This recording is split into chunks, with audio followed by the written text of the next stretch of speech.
Good morning, everyone. Thank you for joining us on another edition of The Conversation With. As we continue to build on the momentum of previous days, we continue to talk with franchisors and franchisees on how they are navigating this storm. I would like to bring in Barbara and Karen from Right at Home. Thank you guys for joining us. Would love, Karen, I'll start with you. If you want to frame, like, how is Right at Home navigating this storm? How are you supporting franchisees? And frankly, how are you doing? And then Barbara, we'll go to you with the same question, but just from a framework, Karen, if you can frame what's going on in the Right at Home world, that'd be great. Sure. Well, as we were just kind of discussing before we jumped on live, we are taking it day by day, right? It's certainly a storm. And depending on the day of the week, the waves are really high, or you're just kind of floating along and getting some nibbles on your line. So I would say today is a good day, and ultimately we certainly are starting to see some of the sun peek through the clouds as a system. So nationally, I think we've been kind of waiting for the bottom to hit, if you will, and I think we're getting there. So from a week-over-week standpoint, we believe actually we're entering into a week where we may have plateaued, which is pretty exciting for us from a system-wide perspective. We're doing the best that we can relative to supporting our franchisees. So again, for those unfamiliar with Right at Home, we are a global organization. We've got about 500 different locations across the United States, and we've got a presence in 7 other countries. So it's just like you hear on the news. Every state is so very, very different, and they're all in different phases of this pandemic. So we have to make sure that we do have different levels of support based on where they're at within their cycle and where they're at relative to, have they hit the bottom yet or have they not? So it is, again, we've done lots of different things from a support perspective relative to creating internal task force, clinical COVID task force, engaging an external task force with organizations like HC100 or HCAOA. Our CEO is a treasurer and financial advisor for them. So there's a lot of different external resources that we're leaning on, to include Littler and legal counsel, to help our Z's navigate the financial aspect of this relative to PPP and FRACA loans and the CARES Act, and all these different things that are out there that are changing and complicated and detailed. So we want to make sure that we're bringing in appropriate experts for our franchisees to be able to ask questions of and to lean on. And again, just make sure that we have different variations and levels of support based on where the franchisees are at in their cycle. But ultimately, I think the horizon still looks bright for us. We're certainly going to make it through. We are seeing far less of an impact than what we thought, which is good. It's positive news. It's not very often that you're celebrating a loss week over week when it's under 1%. But that's good news for us. And we know that we're going to come out of this thing actually even stronger as a system. Barbara, same to you. If you want to frame what's going on in your world, but in addition, talk about, you just heard Karen speak. Does that build confidence for you, and is that helping you navigate this storm? Oh, absolutely. It very, very early on in this process, when I got a realization of what was actually coming, one of my first thoughts was, I have no idea how I would possibly make it through this if I wasn't a franchisee. In our system anyway. I can't speak for other systems. I have a lot of close relationships with people that own agencies. I've been a franchisee this is my 16th year. And I have a lot of relationships in our community with private duty owners, agency owners, some mom and pop, some are other franchises, things like that. We collaborate all the time. We're very close. We help each other. It's a very supportive community here in St. Louis, but I've watched them struggle. They have no access actually to the kind of legal help, the kind of PPE sourcing help, trying to figure out and learn an entire new alphabet from the FFCRA to the CARES to the PPP to PPE. PPE is new to some private duty agencies. They've never needed to use it in the past and probably will always have to use it in the future. But just the simplest thing, when you're really trying to deal with, on top of it, the day-to-day operations of your business. Home care is one of those businesses, and I'm sure other businesses are like this too, but there's always something new to deal with every day. And on top of all of that, you've got clients that are worried, families that are worried, your own staff members that are worried, my office staff and support staff. It's just been a lot. The days are long, and but I was saying to Karen earlier, I wake up every morning and it's a whole new day. I know that it's going to come with challenges. I'm probably not going to get to do what was on my to-do list. I'll have to do other things, but it's an exciting time. I'm very hopeful. I mean, our community here is supposed to be reaching its peak, as predicted, by experts in our area at the end of this week. And I'm hopeful that our numbers, remain lower than many, many, many other areas, most other areas, I'll say. And, I know we have a bright future. We do have clients that have, paused services, as they say, and have assured us that they'll be back, but just don't want to put anyone at risk right now. Our caregivers, their loved ones, and things like that. And it's completely understandable. But, every day is a new day. But we've been hopeful and, optimistic from the beginning. It's just, it's a sad time for everybody, I think. And having the family of the franchise is the only way that I've been able to maintain optimism, have people to talk to, and get the support of others. It's very important right now. Barbara, those are beautiful. I mean, those are deep comments and thoughts. And Karen, I'm curious. You've talked about coming out stronger as a system after this, and then for anyone who's looking and watching the interaction, there's a couple of things. This is the strength of franchising, to have a franchisee like Barbara, who is a stakeholder and articulate, and in and of her, in her own right, at top level management. Do you think this event for Right at Home is going to be a marker where maybe before people didn't fully understand the value of a system, a franchise system, and then the next is, so you now have entrepreneurs that are going to look at, hey, you know what, there's an advantage to a franchise system generally, but then also, competition-wise, there's a big advantage between brands, right? I don't know how many brands have franchisees, not only what Barbara is saying, but the quality of who Barbara is. That says a lot about the system, no? Yeah. Gosh, that was a lot right there. So yes, for sure. So first and foremost, Barb she's one of our top performers. So we're certainly getting the cream of the crop here on the call, but we've got a system full of that. I mean, we do have a lot of people. The reality is first of all, to get into home care, you've got to have the heart for it, and you've got to have the grit for it as well, because this is not an easy business, pandemic or not. It's morning, noon, and night. It's a 24/7 business, and it's tough. And I can say that too, because we actually also have some corporate-owned locations that I ran and got off the ground for about an 8-month period of time. And I'll tell you what, it was educational and a wonder. I know you're laughing, Barb. It was a wonderful learning experience for me, because you really do, walk in the shoes of these franchisees to recognize the challenges and the day-to-day struggles. And so that was a great opportunity. And we did that specifically as a system so that we could better support the system and know from the lens of the franchisees the challenges that they deal with and the limitations that they have.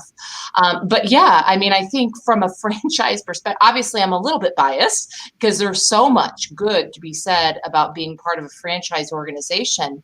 But right now, when all of these small businesses are struggling and shutting down right and left and don't know how to navigate things like the PPP or any of the other small business loans that are out there, I can't imagine it. I mean, like Barb said, I just sitting around the table, we've got daily meetings every morning at 9 a.m. and again at 2 p.m. in the afternoon. And then in between these task force meetings, there's other outside meetings, just keeping up to date on all the changes that are happening and the funding that's available and the support that there is out there for small businesses.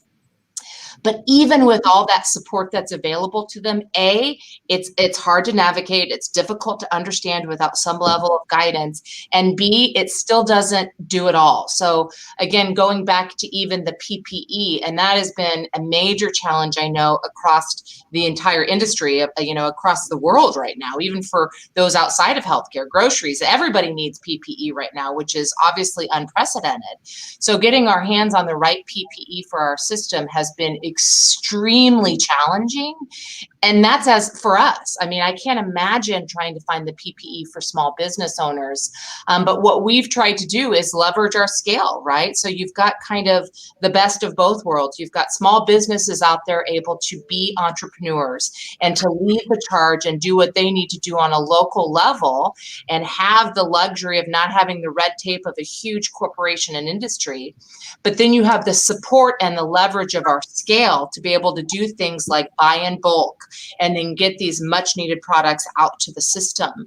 So we've been trying to balance that, right? We've been trying to do everything that we can to leverage what we have as a very large global system to support within the United States and outside of the United States with PPE needs, and then be able to distribute that amongst the system at good rates, which is the other thing is sometimes you can get your hands on PPE, but the minimums are 10,000 masks or 100,000 gloves or whatever the case may be. And the prices are through the roof. And there's large companies out there, but those are kind of the companies that are already, the other larger companies are already tapped into. And so they just don't have any more resources to give. So we've had to get creative and find other small mom and pop stores to help support our franchisees. So I do think that the future is bright for franchise organizations. I do think that, not that our owners aren't always appreciative of what we do as a franchisor, but I do think it's come to light. I mean, it's helped us to get through this, to get the thanks and the gratitude from the system to say we couldn't do this without you. And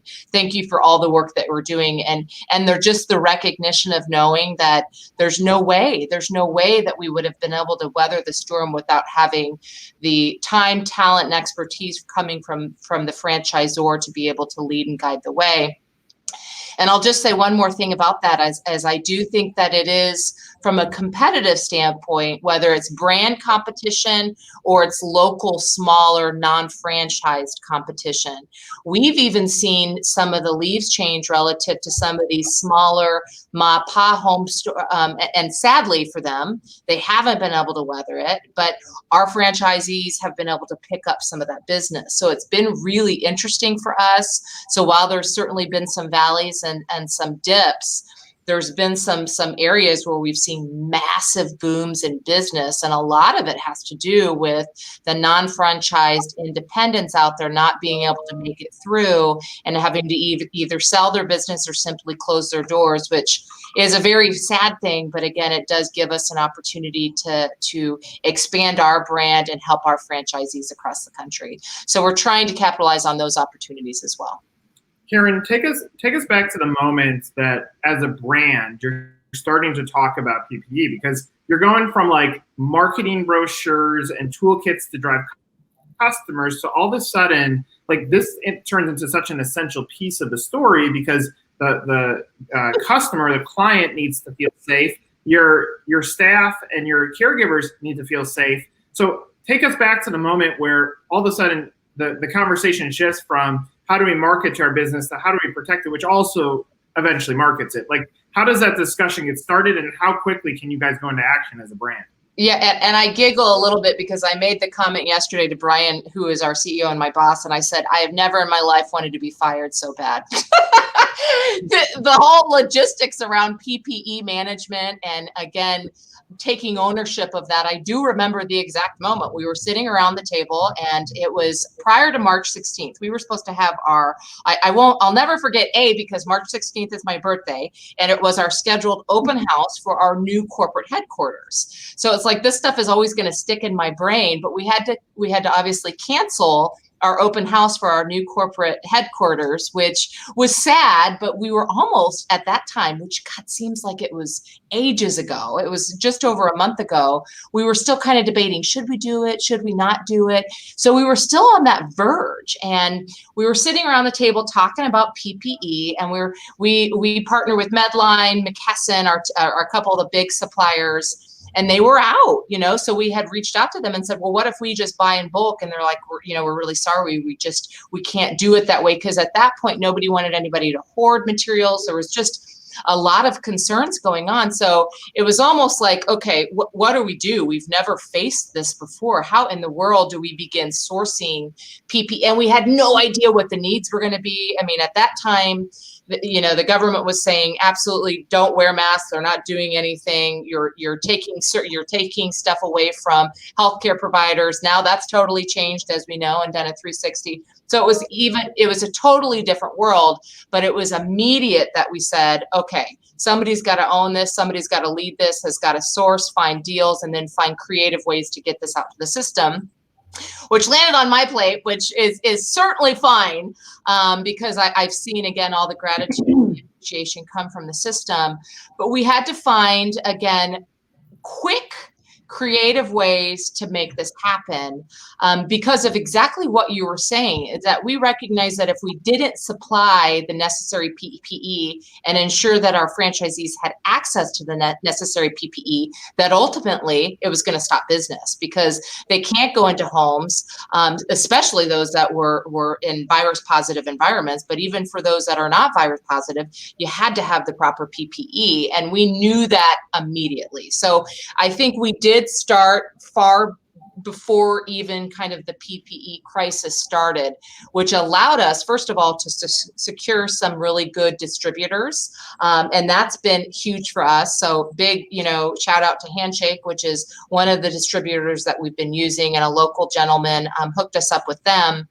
But we've really found a few different ways to make this happen. One, again, is buying in bulk, and we've had them ship it directly to Omaha, where our corporate headquarters is. And then we turn around and we just gift it out to our franchisees. So that was kind of phase one, is let us get you some PPE to get you through as you're sourcing on your own. So we did that first. And then second, what we did is we actually turned to your point again, what is typically a online store that sells tchotchkes, right? Marketing stuff, shirts and cups and mugs and mouse pads, that type of store. We reached out to them and said, hey, would you be willing to take PPE that we've ordered and put it in your store so that our franchisees can then order from the store the same that they would there? And they said, absolutely. So that's been another huge partnership with us through a company called Regal here locally.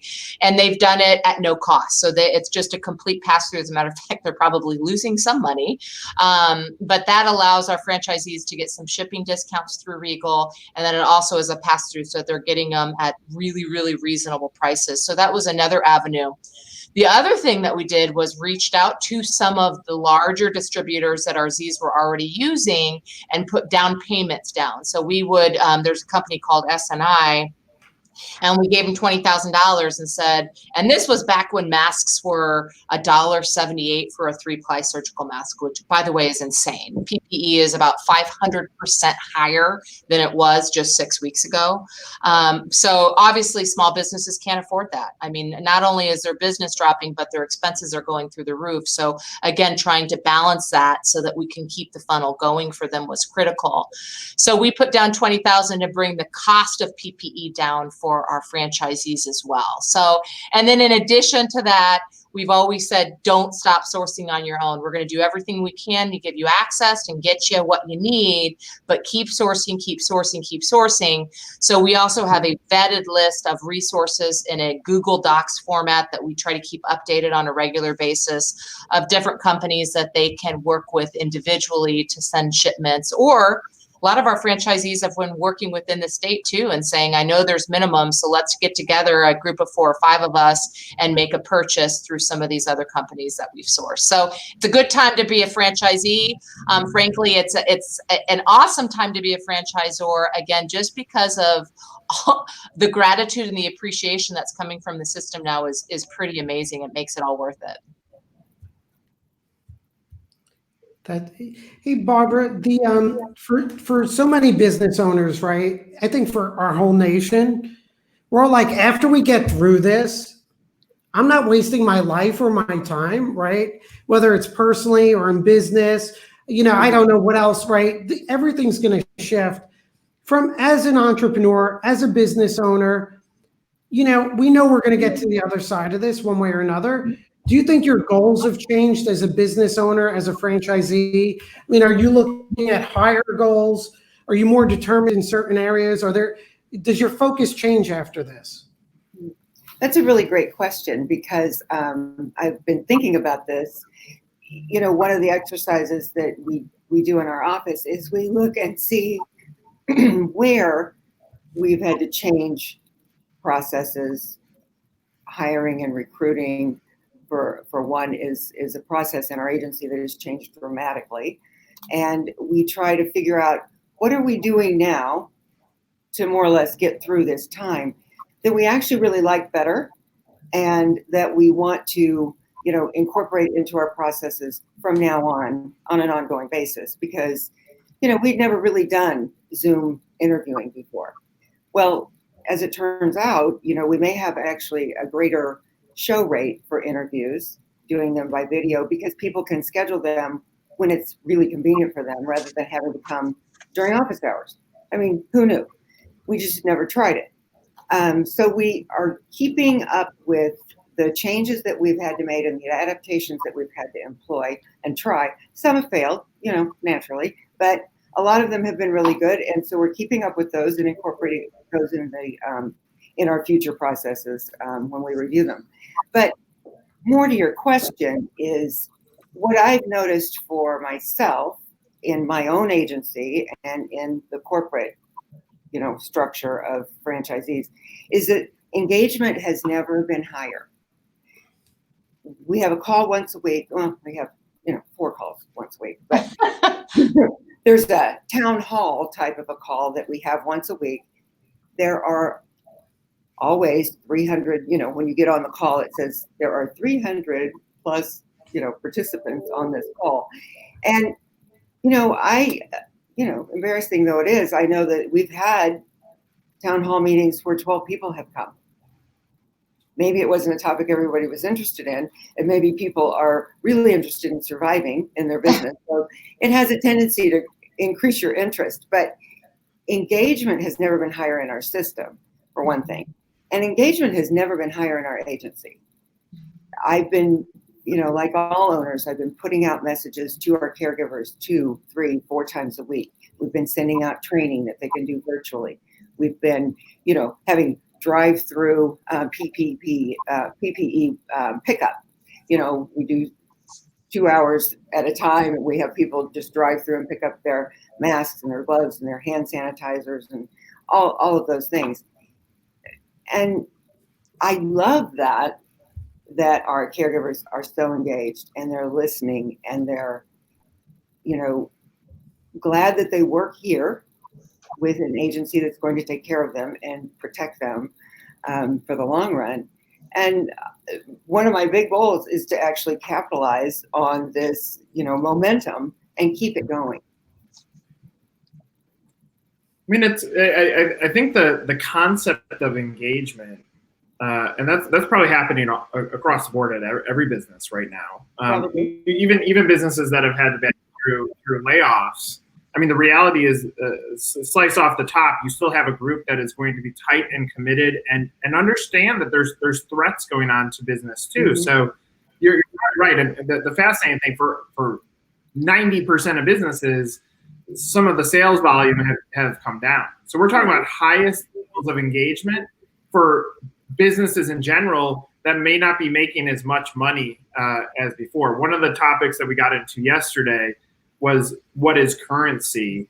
And there's probably some currency to that. Like the currency in your heart ends up having weight as well as the financial aspects, that people are looking for connection during this time. So I think it's an amazing insight. You take the town halls that go from low engagement to complete engagement, and then your staffs. I mean, there's this silver lining, and I think it's probably we're coming up to the point where positive news is going to start shifting out there. So it's not going to be all negative, and this is going to be one of the positives. Like the silver lining is that work environments and business environments are probably more dialed in than ever before. So I really appreciate that statement. As we take this final turn, Karen, I would love just final thoughts on what's going through your head now. Like you clearly have optimism. What, like, are you accelerating the rest of the year plan? Does it shift the rest of the year? Like, where's your mind at as a business and personally on achievement this year, and what do you see as being possible? Yeah. So I'm for sure an optimist by nature, but recovery. I mean, I think even within the last week, we've started to see a turn there, and some of the dialogue in our daily meetings shifting from what do we do now just to get through this to, okay, what does the aftermath look like? What do we need to do? How are we going to fill that funnel? What are we going to do to take the next steps to, like you say, accelerate growth? So, business development is a huge thing for us, and collaboration within partnerships. And I think Barb made some, I mean, I'm taking notes because I love the whole concept of interviewing online and all this kind of stuff. But I think technology, I mean, if we look at the future, it's this, we cannot waste this crisis. You know, we really cannot waste the opportunity that we have here to really change behavior. And, you know, I've been with the organization for almost 3 years now, which is unbelievable to me. But one of the biggest things that I focused on, especially with a caregiver shortage that we're facing, is how do we leverage technology to augment care and to augment the service? It's never going to replace. We are a personal business. We'll never get away from that. But how do we integrate technology? And it's been really difficult. You know, when you've got an average gray age of 80 years old that you're caring for in the home, the last thing that they want is technology. They feel like it's really big brotherish. Well, our clients, our communities, our partners, our caregivers, you know, who are also sometimes 70 or 80 years old, are being forced to use technology. So it's becoming and creating, you know, new routine. You know, this is new practice. And because of that, I think it's really going to change the way that we engage, to Barb's point, I think on so many different levels. So integration of technology and pushing forward on collaboration and bringing in some of our clinical partners, Home Health, which is kind of our partner in this, and service is the same demographic, but they do it in a different way. They're reimbursed through the government, and recently they now have the opportunity to get paid for telehealth visits. So partnering with them to bring in additional resources to our clients who are now a little bit more comfortable with that type of engagement and interaction will be huge for us from a retention standpoint, and also a re-engagement standpoint, because we do have clients out there that have put their service on hold, you know, because they're scared. There's the whole psychology behind this as well. So as we start to ease those fears and people start to get more comfortable with caring for people that may be positive, or while our clients start to get comfortable with integrating technology and seeing a face on a screen as opposed to a face sitting next to them, I think our business will look different as we come out of this, and we will have different ways to innovate, think outside the box, be creative, diversify revenue streams, diversify service delivery models, and it's going to be an exciting time for the entire system. Appreciate that. All right, final thoughts? Well, you know, it's interesting, the question that was asked about the franchise and the value of being a franchisee or having a franchise system to rely on. I'm a nurse by education and training. And when I first started the business, 16 years ago, people asked me, one of my most frequently asked questions was, why did you buy a franchise? You're a nurse, and I'm assuming you probably know how to take care of people. And I said, I am a nurse. I do know how to take care of people. I feel pretty comfortable in most situations, but I know nothing about running a business. And clearly I need to be able to manage more than just the number of people that I can take care of personally. So through this process with my colleagues here in St. Louis, who, have asked me many times about this, I think that they have actually seen the value of it too. They've been amazed at the resources that we've had, the advice, the, forward thinking. One of the things that I always say about the franchise is that they are definitely thought leaders. I, will be the first one to admit I don't have time to lead in the future, to think in the future the way they do about where things are going to be 6 months, a year, 5 years, and on down the road. I rely on them for that. And when I've, talked to people in town and talked to people across the country, they're just amazed at the amount of support that we've been given. And I think it has actually changed a lot of people's mind about franchises and the support that they do provide and the value that they bring. So I imagine that is going to get out, in bigger circles than just mine. But I thought it was an interesting question that you asked. And Charles, final bullet points. Yeah, Karen and Barbara shared a lot here. At a base level, I love the fact that, when franchising works, I think Karen had said that it's the best of both worlds, right? Small business entrepreneurs as a driving force, plus leverage and scale from the system. But the biggest takeaway for me too is the concept of engagement, not just in communication, but also in strategy.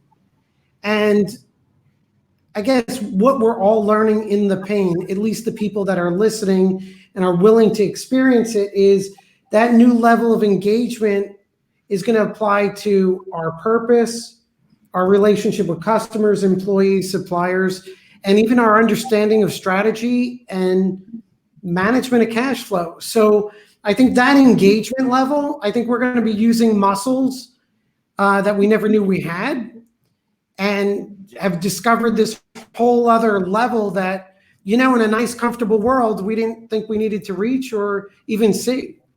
Yeah. So I appreciate all those thoughts.